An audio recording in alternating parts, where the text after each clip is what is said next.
Yo, how's it going, everyone? Arctic here, and today we have something that's a little bit different. As you can see, we have a tier list for the Dead by Daylight killers. Now, I actually played Dead a little bit more than I used to. I stopped for a while after I think the Plague came out. I kind of just pushed myself away from Dead because I was getting a little bit toxic, but I'm slowly getting back into it, and I have to say, like, I'm really enjoying being killer again. So I decided, like, oh, I'll just do a tier list on where I believe on how strong they are. So obviously S is like they're pretty strong. They can almost get 4 kills no matter what, and C is they're really not that strong, but they can still get a couple kills a match. Unless even in the right hands, they can get pretty good kills. So we're gonna start off from obviously from left all the way to the bottom right, and they do include Pyramid Head, which I really didn't play much of. I just tested some stuff out with him in the PTB, but I'm really excited for him to come out. So starting off with the Clown, he is in C tier. His ability for just being able to slow down survivors really isn't all that powerful. Like if you do have the right add-ons on, then obviously it could be a really good killer still. But I don't think even by myself, I usually only get like 2 kills if I'm lucky, and it's like a full new group of survivors. Then I can definitely get all 4 kills. But other than that, though, I don't really get anything out of him. The next is the Death Slinger, and I actually do not own him. I've watched him, but his ability of just shooting you and just pulling you in really isn't all that good, to be honest. I don't really see anybody playing as him that much, and it's really not that good of an ability. The Clown is definitely better than the Death Slinger, and then for the Demigorgon, it is also down in C tier, but I think his ability is actually more useful than both the Clown and Death Slingers. But the Demigorgon was a really I was hyped about him. I thought he'd be pretty cool, but when I learned that his ability is you can only like teleport to one of his little upside down portals, I thought it was like you could pick one and then you just run around and then choose which one you go to. But no, and the fact that survivors can just destroy them really doesn't help that much. So I guess for our first A tier was definitely going to be I'm just gonna keep the Doctor still in A tier. Even with the changes they made, I think the Doctor is still a pretty powerful killer. Just the shocking can be really annoying. Actually, as a survivor, I haven't run into a Doctor in a long time. I've just run into mostly the S tiers and some of the other A tier killers. Next, we have Freddy. I have not played Freddy ever since his buff, or his reworks, I should say, but from what I've heard, he is actually a much better killer than before. Like before that, he got that, I would put him down in like C, maybe B, but now he's definitely like a B plus. He's definitely good. Now, if you're wondering why I have a B and then a B plus, it's because there's some killers who are definitely not don't deserve who don't be deserve to be too high, but there's some that don't deserve to be too low. So that's what the B plus is for, just for that middle ground. Like they're good, but they're not the best killers. Ghostface. Ghostface is an A tier. Just like I'm just gonna put Myers up there immediately, just because they have basically the exact same ability. I'm actually gonna put Myers before Ghostface because just the ability to make somebody your obsession, or not your obsession, be able to down them instantly is just very powerful. And the fact that Ghostface can just crouch like the pig Amanda makes him even more of a scary killer. I get jump scared by him a lot. Same with Myers most of the time, just because of them both being pretty silent killers. Next is the Hag. I really wouldn't say that her ability is too good, but when you put like her really good add-ons on her rares and ultra rares, she can be really terrifying to deal with, especially since you don't know if it's the real killer or not. So I'm definitely gonna put her up in B plus ahead of Freddy. Next is Hillbilly. Hillbilly S plus all the way. Just the fact that he can run from one side of the map to the other, and if you're a really good Hillbilly player, like I'm not really good with him unless I have his add-ons where I can turn much easier.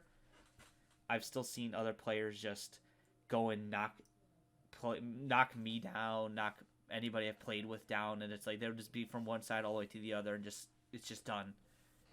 Uh, he was actually speedrun record wise.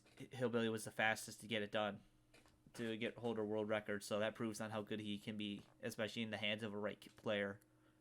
Next is Huntress, who I think is also an A tier, just because of her ability to throw hatchets along, like across the entire map, and just be able to down you with her one ultra rare.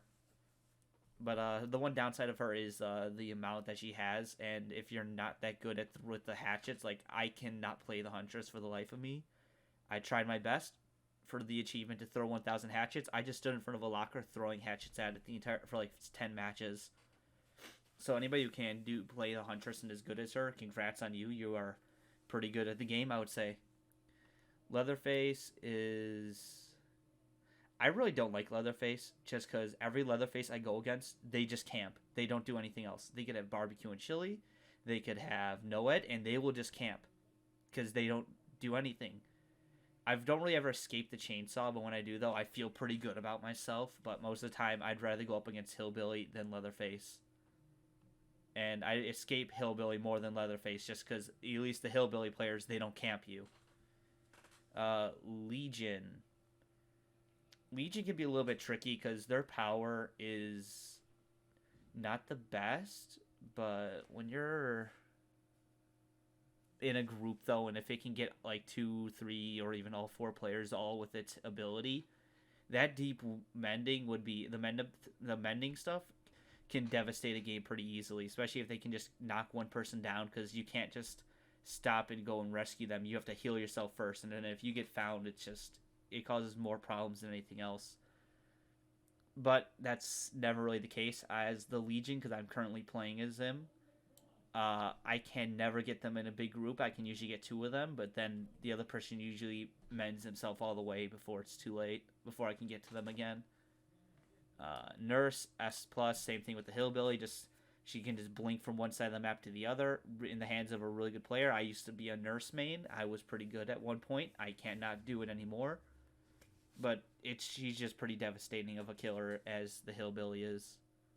Oni. I have not played the Oni. I've watched him and his abilities for taking the blood orbs and eating them or whatever it is, and then going to that rage mode where he can just one-shot you is pretty scary.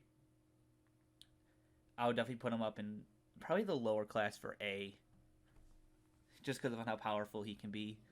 Amanda, she's more of a nuisance than anything else. Just with her little reverse bear traps, but still pretty good killer, I would say. It's just fun to really mess with survivors more than anything else.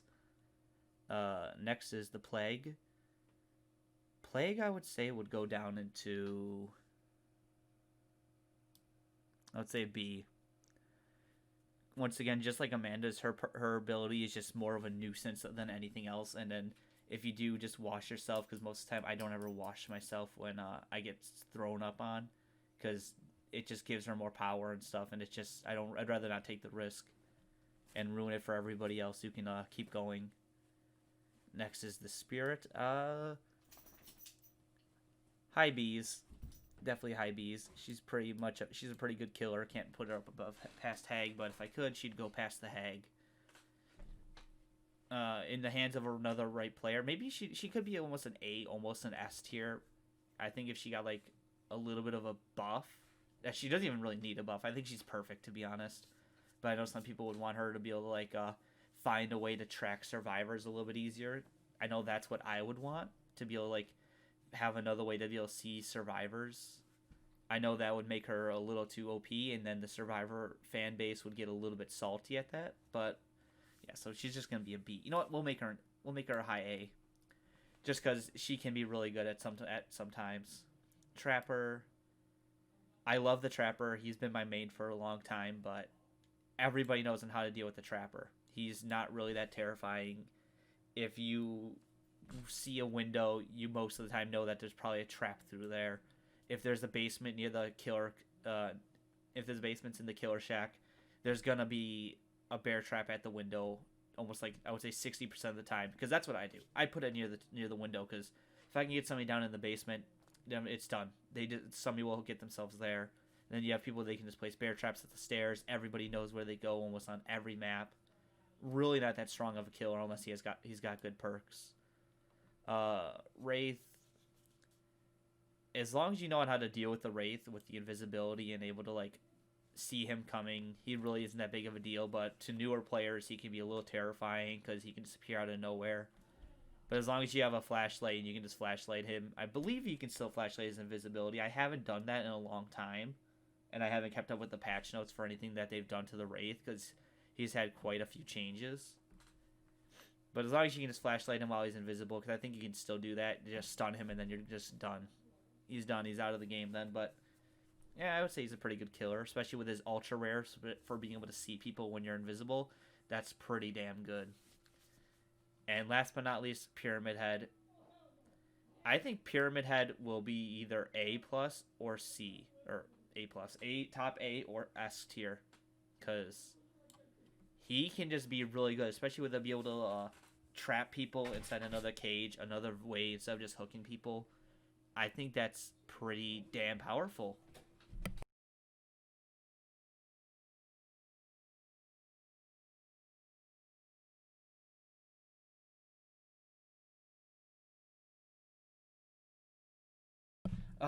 Where was I? Pyramid Head can definitely just be a terrifying killer. I'm excited to play as him some more, but for now, he's definitely going to be an S plus or S tier until we can figure out where he's at. And yeah, for now, this is my tier list. I will update this over time, and whenever there's an update, I'll go back to it and see where I believe killers should go. But yeah, so after this, I'm just gonna do. I will do one for killer perks, survivor perks. Maybe one for survivors. It doesn't really matter for survivors. So playing a survivor is just based on like who you like to look as. That's really it. So I think survivors should get something more to that. But yeah, I'll do other tier lists later on, along with for other games as well. So hope you all have a good day, and I'll see you all later.